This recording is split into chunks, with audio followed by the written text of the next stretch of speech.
First, a little bit about me. My name is Sai. I've lived in Colorado for the vast majority of my life, in an area that is essentially devoid of people and surrounded by rough hills and deep arroyos, called Hatchet Ranch, maybe midway between Colorado City and Pueblo. Eventually, my family and I moved into Pueblo, Colorado. After completing high school, I applied to university. I traveled to England to start my bachelor's and decided to pursue a degree in media studies. As someone who had never had the vocabulary for now what I express as transness, going to university was enlightening.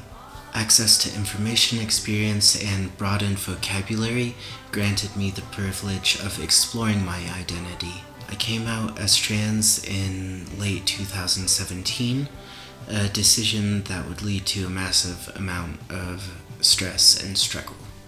With the lack of trans representation in media and no connection to other trans femme people, I had to struggle through conceptualizing being trans as normal.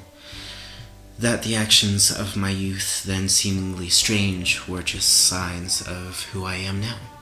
In returning to Colorado, I felt lost with no community in Pueblo and the constant stress of dysphoria on my body and my mind. I started searching for jobs, because that's what you do after university. Unfortunately, Pueblo's job market is not where it should be at currently.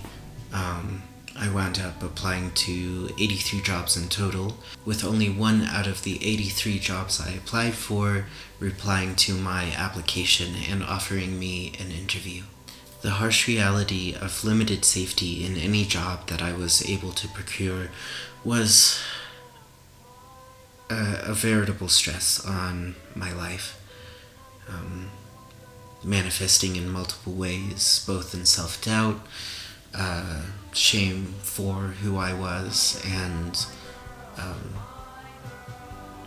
repressing my transness when going into these job interviews and applications, understanding that I may not have a place in these corporations as a brown, trans, non-binary woman. The one job that I did wind up getting an interview for was for Northwest Conservation Corps. I was looking into the Pacific Northwest due to their fondness of being liberal, for lack of a better word. At this point, I had been out for around 5 years and had tried to pursue medical transition for the past 4 years. Coming back to the United States with all the anti-trans legislation being pent up was definitely scary, and I felt like I found solace in the outdoor community. Unfortunately, due to lack of funds and mobility, going out to the Northwest Conservation Corps was not an option. I also wound up thinking that the Conservation Corps world was only in a very small region of the US, which is entirely wrong. Luckily, I was able to look for other conservation jobs, as it turned out to be something I was very interested in, and realized that there was a space for me within the conservation world. I looked for local organizations doing the similar type of work and stumbled upon Southwest Conservation Corps.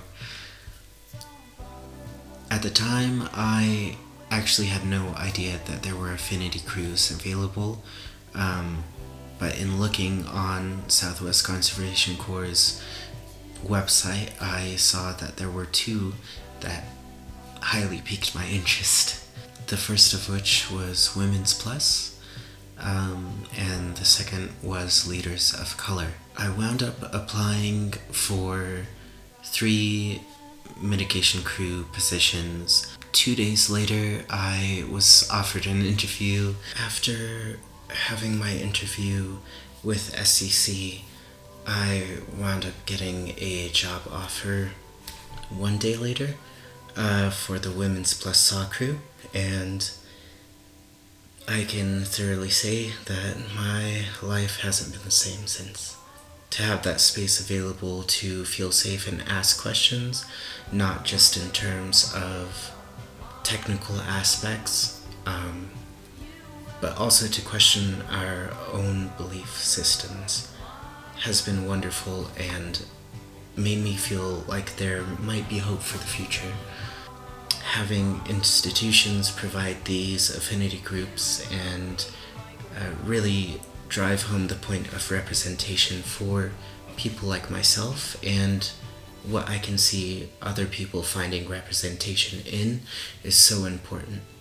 Seeing as we have a 40% suicide rate among trans youth and even higher in trans adults, it's tough realizing I never had the vocabulary or the wherewithal to ask questions about these things before. But with the understanding that people are there and people are doing the work, comes with a sense of security, safety, and hope for understanding through all walks of life. I suppose that's why I'm doing this film, to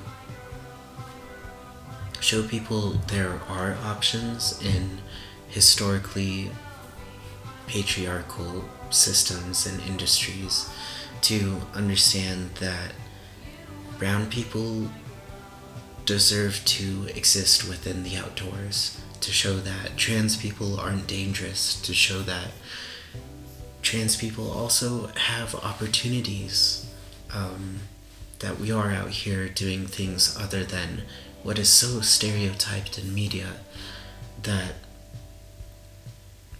we can exist in peace and safety and have provisions at our fingertips that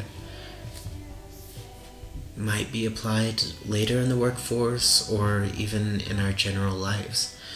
Accruing this sense of self-confidence and power in our identity is so integral in creating community, and I think that's what this is really all about.